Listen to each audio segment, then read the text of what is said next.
అల్లూరు జిల్లా డుమ్రిగూడ మండలంలో కొర్రాయి పంచాయతీ జామగూడ బాలికల గిరిజన సంక్షేమ పాఠశాలలో ఫుడ్ పాయిజన్ జరిగింది. కలుషిత ఆహారం తిని 60 మంది విద్యార్థులు అస్వస్థతకు గురయ్యారు. వెంటనే వారిని అరకులోయ ఏరియా ఆసుపత్రికి తరలించారు.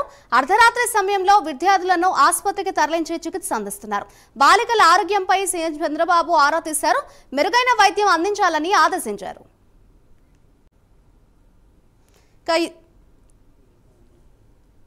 ఇదే అంశంపై మరింత సమాచారాన్ని మా ప్రతినిధి రాజు అందిస్తారు. రాజు,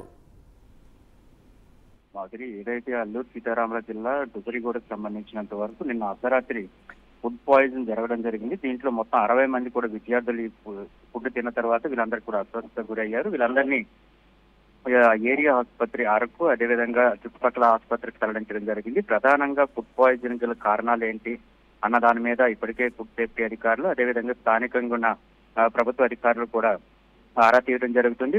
అయితే 60 మంది సంబంధించి కూడా విద్యార్థులను ఇప్పటికే వివిధ ఆసుపత్రిలో చేర్పించారు. వీరందరికీ కూడా ఎవరికి కూడా ప్రాణాపాయం లేదు అని చెప్తున్నారు. వీరిలో 3 మాత్రమే పరిస్థితి విషమంగా ఉంది. వీళ్ళంతా కూడా ఎందుకంటే గత వారం రోజుల నుంచి కూడా వీళ్ళంతా కూడా డెంగ్యూ ఫీవర్ తో బాధపడుతూ ఉన్నారు కనుక దానికి తోడుగా ఈ ఫుడ్ పాయిజన్ జరగడం వల్ల కూడా వాళ్ళ పరిస్థితి విషమంగా ఉందని చెప్తున్నారు. ప్రధానంగా ఏదైతే సంబంధించి పూర్తి స్థాయిలో కూడా దర్యాప్తు జరిగి ఏదైతే హాస్టల్కి సంబంధించినంత వరకు, ఏ ఆశ్రమ పాఠశాలకు సంబంధించినంత వరకు వార్డెన్ కానీ లేకపోతే ఎవరైతే హాస్టల్ సిబ్బంది ఉన్నారో వాళ్ళందరిపై కూడా పూర్తిగా శిక్షలు పడేటట్లుగా కూడా చేస్తామని చెప్తారు. ఎందుకంటే వారం రోజుల గ్యాప్ లోనే ఇది రెండోసారి జరిగిన విషయం ಅಂತ మనం చెప్పుకోవచ్చు. ఎందుకంటే మొన్న వారం క్రితం ఏదైతే పాయకరావుపేట మండలంలో ఏదైతే పాఠశాలకు సంబంధించినంత వరకు ఫుడ్ పాయిజన్ అయిన తర్వాత దాదాపుగా 4 చనిపోయిన పరిస్థితి మనం చూసాము. దాని తర్వాత ఈ రోజు చూసుకునేటప్పటికి ఈ విధంగా ఫుడ్ పాయిజన్ అవుతుంది. కేవలం ఆశ్రమ పాఠశాలకు సంబంధించినంత వరకు ఈ విధంగా ఫుడ్ పాయిజన్ ఎక్కువగా ఎందుకు జరుగుతుంది,